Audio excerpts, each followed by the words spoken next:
Hi, everyone. Welcome back to the Thanks for Sharing podcast. I'm your host, Jackie Pack. And before I get into today's podcast episode, I want to give a reminder about an online workshop that will be starting very soon. I will drop the registration link in the info of this podcast. The online workshop is for those who find themselves stuck in this cycle of relapse. And despite best efforts at moving beyond relapsing, you just seem to be stuck in the cycle of relapse. We will be spending 8 weeks together as a group, focused on understanding at a deeper level why you're stuck in the cycle of relapse, and also offering practical skills that you can start applying to not only break the cycle of relapse, but to move beyond into recovery, which in my experience is the goal of all of the work that you're putting in, is to move into recovery and a life of meaning. So again, the registration link, the info about this online workshop, that it starts May 22nd. That starts May 22nd at 6 p.m. Mountain Daylight Time. So that's a Thursday. We will be doing 8 weeks on Thursday night, 6 to 30 p.m. Mountain Daylight Time. Whatever that is for you, I'd love to have you join us if that works with your schedule. And I'll be dropping a link to the information and the registration link. And for those who are interested in upcoming online workshops that I've got, in June, I will be kicking off also an 8-week online workshop focused for those of you who have experienced betrayal trauma. I'm still narrowing down exactly what I feel like will be helpful for the 8 weeks that we would be together as a group. So watch for that information. That will be starting sometime mid-June. So now let's get back to the podcast episode for today. So today I'm going to be exploring, I think, a powerful concept that's related to personal growth and therapy. And that's first order change versus second order change. Now, you might be wondering what this is. And by the end of this podcast episode, you will understand the difference between first order change and second order change. Some of this I will be putting into the framework of recovery from addiction, but that is not the only area that first order change versus second order change is applicable. So let's dive in. Pat Melody, you've heard me talk about Pia Melody. Pat Melody, who is her spouse. I also just want to say, I believe it was this past week that Pia Melody passed away. I'm recording this on May 11th, and she was a pioneer in many ways, and her contributions to the field of addiction and mental health will leave a lasting legacy for her, will leave a lasting legacy that she built and that she offered that so many of us have benefited from. So Pat Melody, who was also one of the pioneers in addiction treatment in the United States, has a quote. He says, quote, he has a quote that's applicable to what we will be talking about today. He says, quote, "You choose your behavior, but the world chooses your consequences." End quote. This is a difficult reminder for addicts who may be angry about how things are unraveling, the unmanageability that they're experiencing, and the truth that their behavior brought on these problems and consequences that their behavior brought on these problems, as well as the consequences that are making them angry in the first place. In early recovery, life often seems to be spinning out of control, which is what lands them in rehab or brings them into therapy, whether that is arrests, health issues, job problems, money difficulties, family disruptions, or other psychological problems. All of this is challenging. When facing these problems, it's essential to distinguish between what you can control and what you cannot. And first, you have to understand what happens with change. Dr. Patrick Carnes says, quote, "Recovery is more than a shift of emphasis. It is a series of internal movements that alters one life." Dr. Patrick Carnes says, quote, "Recovery is more than a shift of emphasis. It is a series of internal movements that alters one's life." End quote. How does dramatic change occur?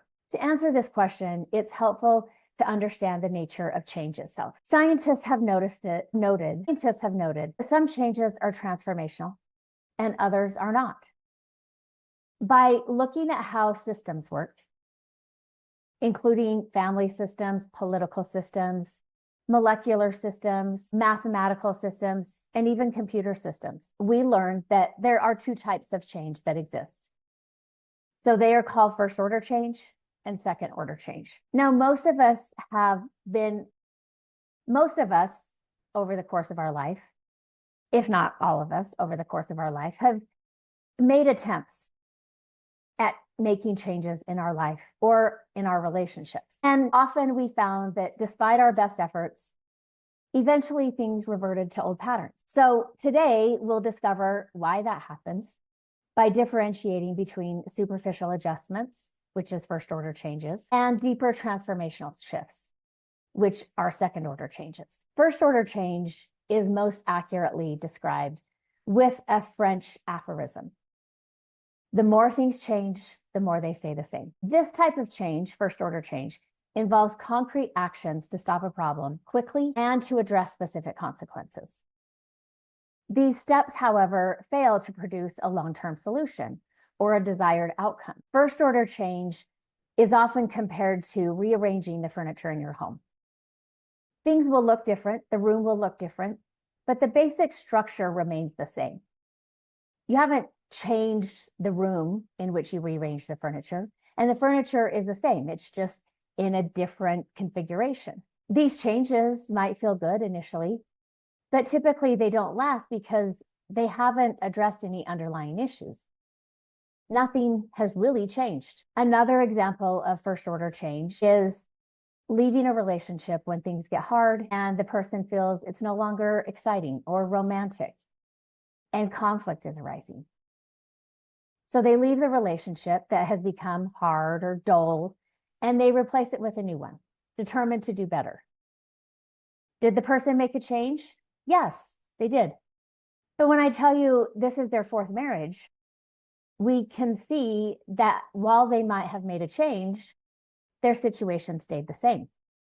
And they are more likely to repeat and exit this relationship as well. Second order changes are those steps that people take that actually alter the dynamics of their lives. Second order change is fundamentally altering the structure, like remodeling or even rebuilding your house. They're transformational shifts that change how you operate at a core level. So when we look at sobriety, we would say that's a first order phenomenon.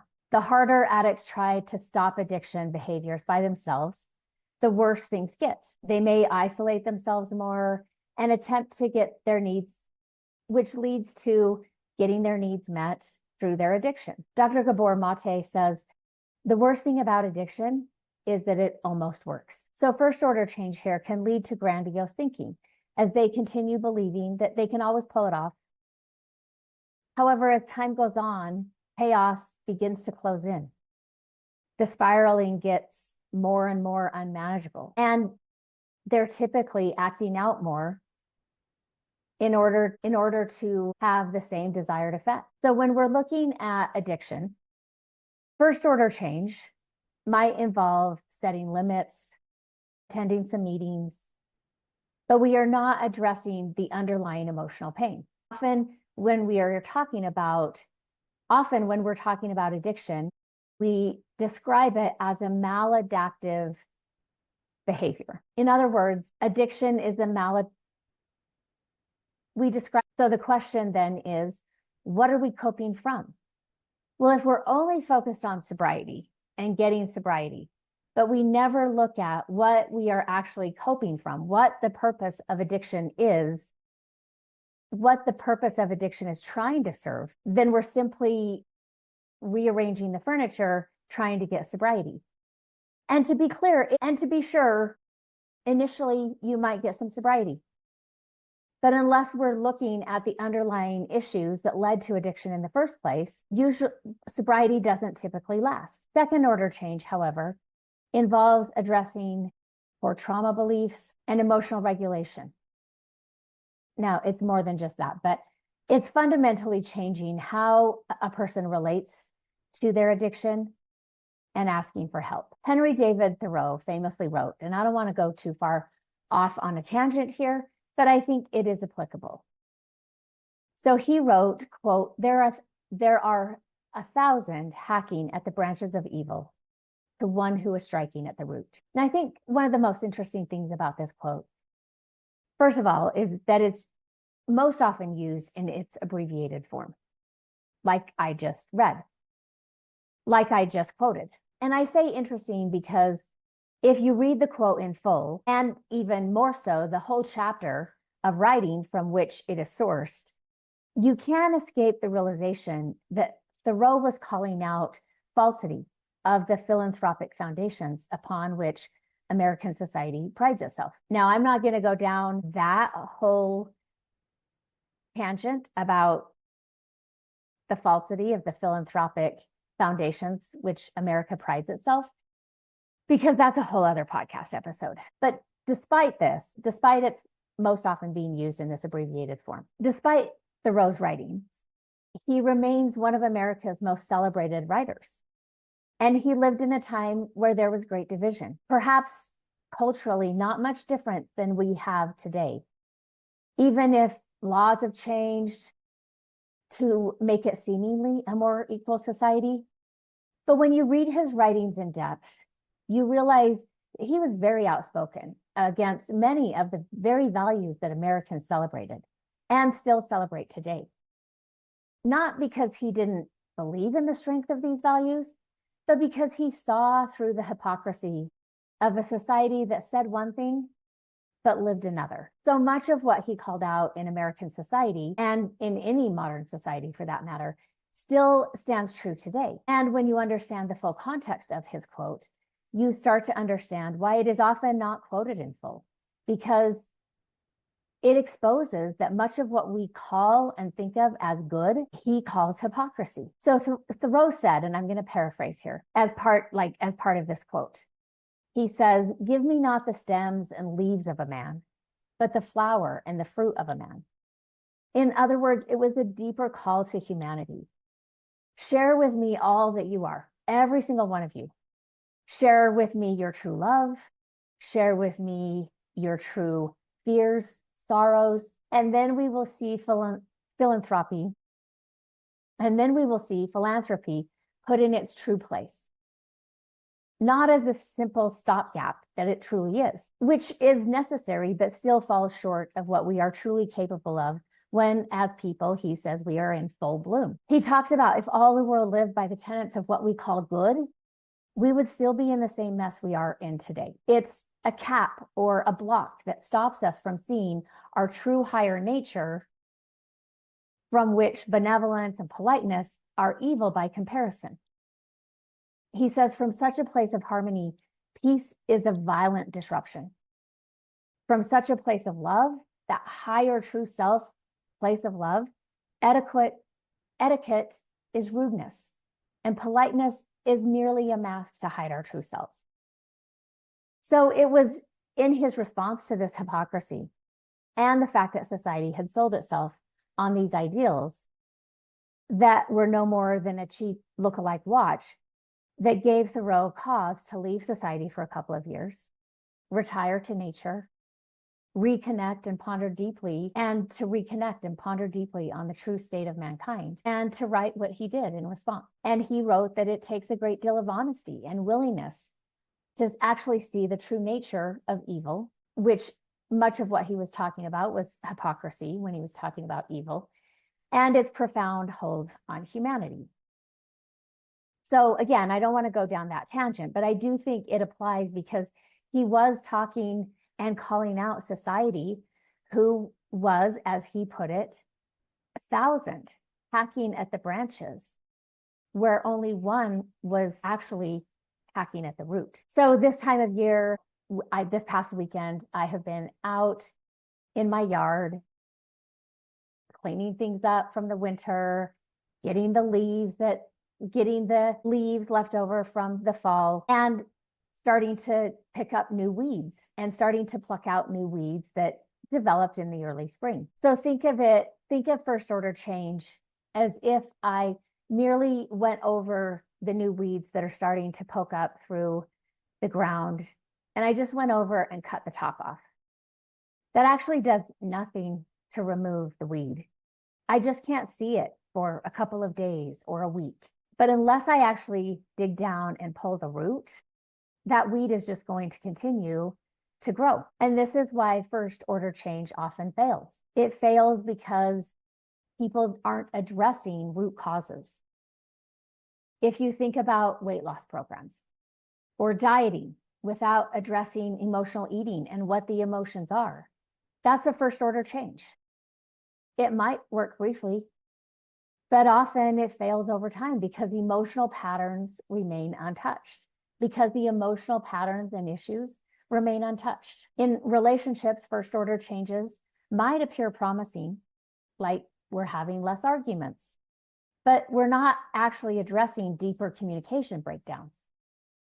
So these superficial adjustments rarely create lasting transformation. Second order changes involve challenging existing beliefs, patterns, and dynamics at their core. It requires introspection and confronting uncomfortable truths about ourselves. So again, imagine a couple repeatedly arguing about finances. Second order change, for them to address this issue from a second order change, it would involve exploring underlying beliefs about money, how their families of origin, the messages they receive from their family of origin about money, possible power dynamics in a relationship, emotional safety, and control. And by addressing these core issues, the couple can transform their relationship and their interaction around that, which creates lasting improvement. So let's consider another example. I'm going to just make up names here. Let's say it's about a couple, Sarah and Tom. They keep arguing over Tom's work hours. A first order solution might be scheduling regular date nights, which may briefly be helpful, but the arguments would continue. They would resume.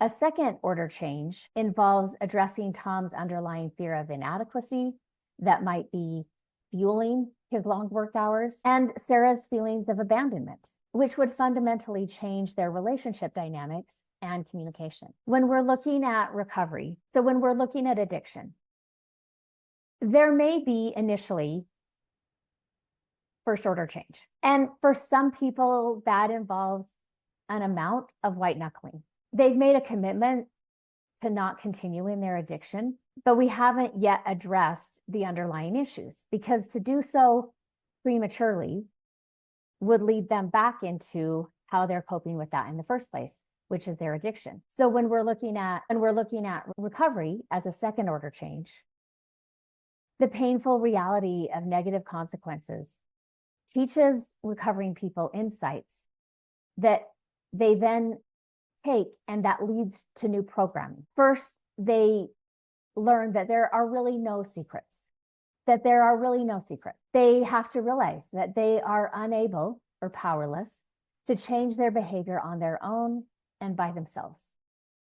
They need the help of others, and others can't do it for them. And finally, they begin to take a realistic look at themselves and discover the damage that has been done in every area of their lives and in the lives of their families and friends. Then comes a decision to put order back into their lives and to limit the damage. So at this point, they might begin therapy, and they are consistent in attending therapy or a 12-step program or a similar recovery program. The recovery person can use willpower to try to make life different and stop the old behavior. But it's really going to require them to truly dig in and face the realities of their life. In other words, recovering addicts can choose either first order change or second order change, but only one of them will lead to lasting recovery. So before we jump into the how of change, I want to focus, let's get on the same page about what change we mean in therapy. What change we mean. In therapy terms, first order change is like turning down the dial on the problem temporarily. It's a quick fix. It's a Band-Aid. So again, a person with addiction might quit cold turkey and stop using for a while. That's important, but it doesn't dig into why they used in the first place. In contrast, second order change goes deeper. It's a total system overhaul. It means asking tough questions about their beliefs, emotions, family of origin patterns, the patterns that they brought into their family of choice and past hurt, and making fundamental shifts in how they think and how they live. Change can feel daunting because it's hard work. I'm working with a client and she's made a lot of progress. There's been a lot of addictions that she's had success in stopping and having sobriety and long-lasting sobriety. And we've been able to go into the second order change, the whys behind addiction, and to increase self-awareness, insight, and knowledge about why she became an addict in the first place, which has been helpful. And then we were focused on her last addiction, which was also her first addiction, and that's alcohol. She had access to it at young ages. So it was the first one that she started. And now we're at the last two addictions, which also happen to be the addictions that started the youngest in her life. And that's alcohol and food. She had access to alcohol at young ages, and she had a family system that required her to cope. And as most kids do, she had access to food. And then she had, we start to pile on beliefs about how she looks and her body and size. So here we are at the last two addictions, and she's making success and she's making progress. She's having success. She has stopped drinking alcohol and she has stopped binging and purging. A couple of weeks ago, she came in and she said, I know why I haven't stopped drinking alcohol before. And I said, oh, you do? Why? And she said, because it's so hard. Yeah, yes, it is very hard, which is why change feels daunting. People are going to have to face, you're going to have to face things that you've been numbing and escaping for years in order to examine the root causes, like trauma and old family roles, and then to build new skills and habits and set and follow through on boundaries to sustain a healthier life. The payoff, though, is huge. The payoff is empowerment, confidence, a new sense of meaning in their life. And this kind of deep change brings meaning to the suffering, which is why many people call recovery a precious gift after doing this hard work. So if second order change is so powerful, why is it also so uncomfortable? In short, our brains hate it. We are literally wired to resist big changes. Neuroscience shows that our brains evolved to favor predictability and safety. Now, many of you may have done enough work that you know that you've never been safe, but there is safety in just continuing the status quo, in continuing the denial. Change, on the other hand, is uncertainty. And the brain's alarm system, the amygdala, lights up when something novel or unpredictable happens. In practical terms, this means even a small shift can feel threatening. Our heart races, our stomach knots up, and we might hear ourselves thinking, I can't do this. When we're starting to change, it does get messy. And when we're starting to change, it does get messy. Let's take, for example, practicing speaking up for ourselves and setting a boundary. We may completely overshoot our goal, which is okay. We do need to notice the extreme that we went to and find the healthy balance and self-correct. We have to own our extreme response and reset the boundary to a healthier one. I'll use the example with clients of when people haven't had a voice and then they find it, they're running around yelling everything at the top of their lungs because it actually feels good to have a voice. And the extreme loudness that we're using our voice for, and the extreme loudness of using our voice, is because we have suppressed it for so many years. We can go from one extreme to the other, which isn't our goal. And so we can correct and we can find the balance. and people can learn how to speak up and advocate for themselves. They can learn how to set a boundary and be firm without necessarily being loud. Physiologically, perceiving change as a threat triggers stress. Your heart might pound and your blood pressure can rise, which drains your mental energy and it makes thinking harder. You'll feel anxious or frustrated and tend to get stuck in a loop of negative self-talk, and tend to get stuck in a loop of negative self-talk. That's our brain reacting. In short, the brain's survival system is going full alert, even though the only danger is stepping out of your old patterns. Another key player that makes change so difficult is prediction error. Our brains run on expectations and rewards, largely through our dopamine circuits. So when you do something familiar, your brain expects the usual reward, which may be comfort or relief or excitement. In second order change, those rewards change or disappear. For example, if you stop an old coping habit, the brain expected a certain dopamine hit, even if you know it's unhealthy. And when that reward doesn't come, dopamine neurons fire a prediction error, signaling essentially, hey, this isn't what I expected. Dopamine neurons even go silent briefly when expected rewards vanish. And this might feel like a mini setback or irritation, because it's as if your brain is saying, wait, this new habit isn't giving me the same feel-good jolt. I want the old way. And that tug can make us uncomfortable. If we think of our old habits as well-worn neural tracks in the brain, we can see that when we repeat a behavior, we carve deep grooves, which neuroscience would call a neural pathway. So the action becomes more and more automatic. We just keep using that same neural pathway. Second order change, however, means forging entirely new paths. And that literally takes mental effort and time. The first few times may be awkward and mentally draining, but we have to remind ourselves that each step makes the new path a little stronger. And this is neuroplasticity in action. To make this more relatable, here's some common metaphors that people in recovery often use. So they might describe the process of change as, they might compare the process of change to traffic lights. And they will say resistance is like a traffic signal. A red or yellow light isn't a stop sign that says turn back forever. It's just a cue to slow down. A yellow light isn't a stop sign that says never again. It's just a cue to slow down. Check your map. Maybe pick a better route. In therapy terms, a wave of resistance often means pause and adjust rather than give up. And usually it also means let's talk about this. Experts explicitly compare resistance to change as a red light. It's normal and it's expected, where we want to hit the brakes.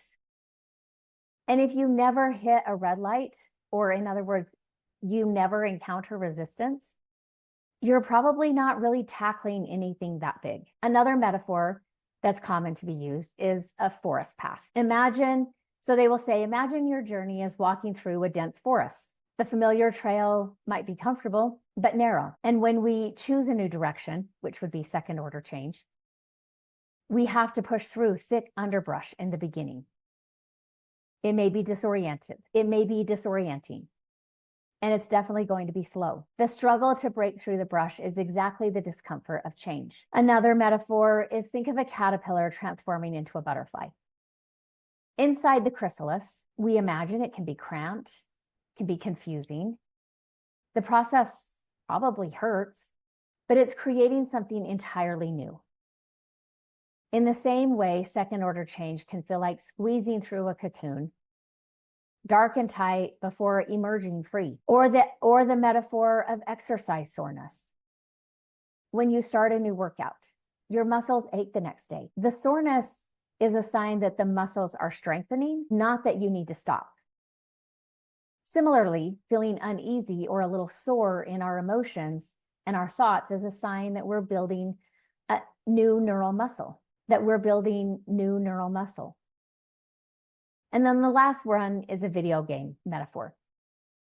So if you ever play video games, you can know that missing an expected reward, like no rewards after a battle that you've won, feels disappointing.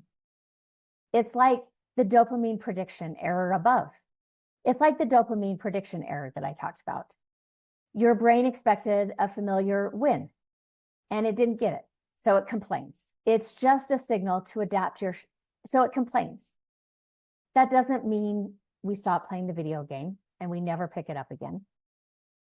It's just a signal to adapt your strategy, not evidence that you should quit the game. So each of these metaphors highlights the initial discomfort. Each of these metaphors highlights the initial discomfort is part of doing something new. As you persist, the new pathway through the woods becomes more defined. The cocoon eventually opens and the soreness fades. Do you like how I use so many of those metaphors? It can be helpful to normalize these feelings. Resistance isn't a flaw or a failure.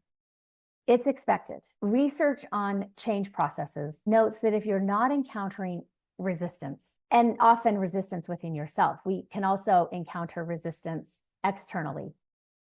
But if we're not encountering resistance, you may not be pushing hard enough. Those urges to quit or the anxiety spikes are simply signs that something important is shifting. In motivational interviewing, which is one counseling approach, these pushbacks are just your brain's version of talking back. They're likened to traffic signals telling you to recalibrate, not saying give up. So how do we work with resistance rather than running from it or allowing it to make us stop? There are a few strategies that we have discovered that come from psychology and neuroscience. So the first one is to name it.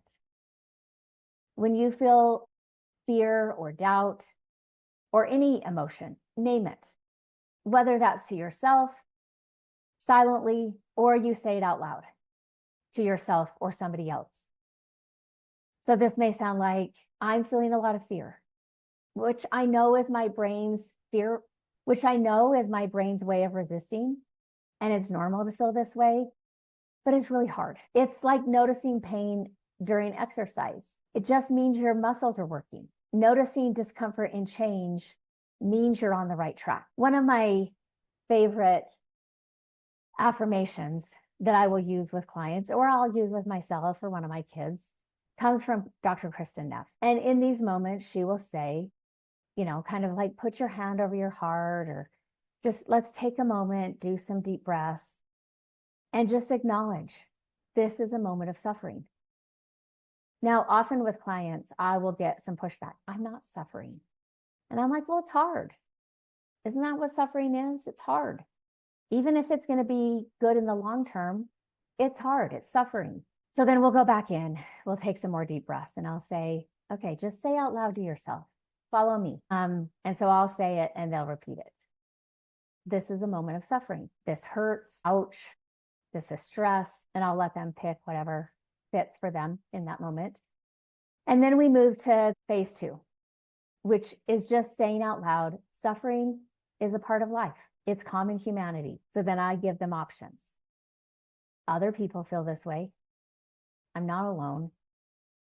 Everybody struggles in their lives. And then I'll ask them to put their hands over their heart and just feel the warmth of their hands and the gentle touch of their hands on their chest. Or I'll ask them to just whatever, or I will coach, or I will guide them and say, whatever soothing touch you've discovered feels right for you, go ahead and do that. And I'll give them a moment to do that. And then I'll say, phase 3, may I be kind to myself? Depending on the situation, I may add, what do I need to hear right now to express kindness to myself? And then I'll repeat, and they can repeat the ones that they feel are helpful. All of this is me stating it, them repeating it, and picking which one feels right for them. So I will say, may I give myself the compassion that I need? May I learn to accept myself as I am? May I forgive myself? May I be strong? May I be patient? This is just a short affirmation that we can practice and use any time of the day or night. And it helps us remember to evoke these three aspects of self-compassion. We acknowledge it, we name it. This is a moment of suffering. We acknowledge that it's a common struggle, that being a human being can be very difficult. And then we remind ourselves to be kind and compassionate to ourselves.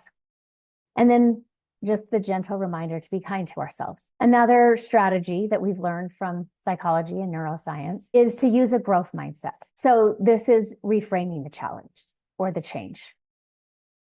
Instead of, I can't do this, replace that with, my skills can improve with practice. Acknowledging to yourself, practicing is messy. Experts have found that viewing traits and abilities as changeable makes difficult moments feel like learning opportunities. Another strategy is to celebrate small wins.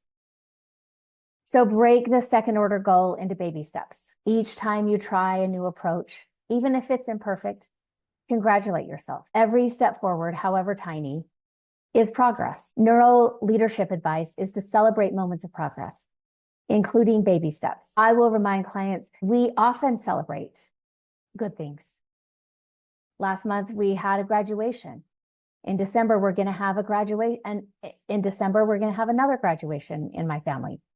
And it's obvious and easy to celebrate those moments, but we can struggle celebrating moments when we're still struggling in this process of change. And so giving yourself permission to celebrate these small steps, these small wins, remind our brain that change can feel rewarding, which with time rewires our dopamine, which with time rewires those dopamine circuits. Now, change isn't a straight line. So we're going to have to experiment and adapt. Allow yourself to try different strategies and even make mistakes without judgment. Neuroscience tells us that by experimenting, we're literally training our brain for flexibility. If one approach feels too big, scale it down.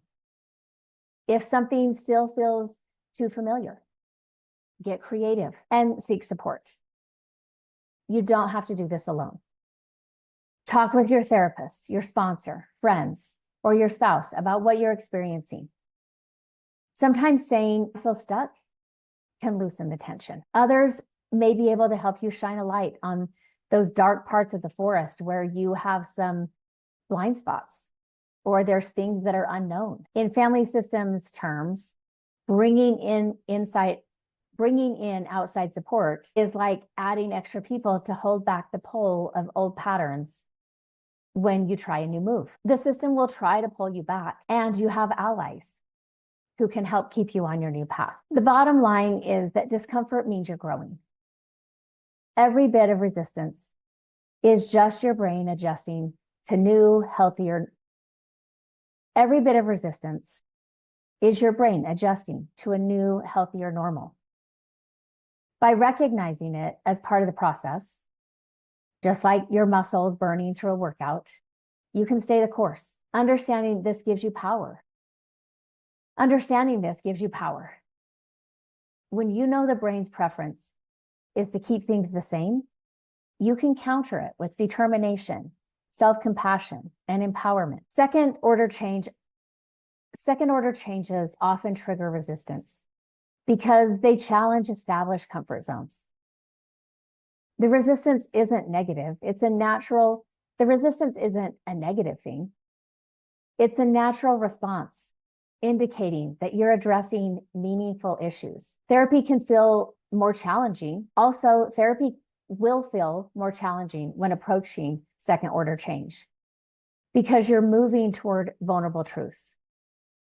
You're unlearning old coping mechanisms and adopting healthier, yet unfamiliar patterns. You're not broken for feeling scared or uncomfortable. The feelings simply mean you're making real second order change that lasts. Keep going. And soon the new pathways in your mind will be well-worn trails leading to freedom. Each tough moment is a step closer to that brighter clearing on the other side. So what are some actionable steps that can foster second order change? We have to start looking for patterns. This may be identifying recurring problems It may start with identifying recurring problems, noticing repeated patterns. And this usually indicates deeper issues. We have to question underlying beliefs. So if we feel an emotion, if we feel resistance, that may be asking ourselves, what belief drives this behavior? What emotion is underneath this behavior? What emotion is underneath the resistance? We're also going to need to be developing new strategies so that we have an option instead of just going back to the old way of being. You can learn these things in recovery programs. Your therapist should be equipped to help teach you healthier coping mechanisms and ways to respond as well. And then seek support. You will need help. Whether this is therapy, or a sponsor, or friends who have engaged in meaningful changes themselves. It's helpful to have guides during this transformational work who can encourage you, who you can see have made a difference in their life. And then practice patience and compassion. Real transformation takes time. Offer yourself the gift of patience, even if you're having setbacks. First order changes can feel appealing because they're quicker and they're less disruptive. But second order changes offer genuine transformation. While they're harder and uncomfortable, second order change leads to lasting improvements in your relationship, in your emotional health, and your overall life satisfaction. So ask yourself, what in your life are you settling for? So ask yourself, where in your life are you settling for rearranging furniture when what's needed is a deeper renovation? Thanks for joining me today. Remember, deep change isn't just possible, it's transformative. And if you found this episode helpful, please hit like, share with someone you know who may benefit as well, and subscribe for more content like this. Subscribing is free and it helps me with my algorithm. See you next time. At the end of this episode, I want to remind you that your story matters. Remember, there's something meaningful in every chapter. Don't wait to share your story until it's finished. Until next time, Jackie.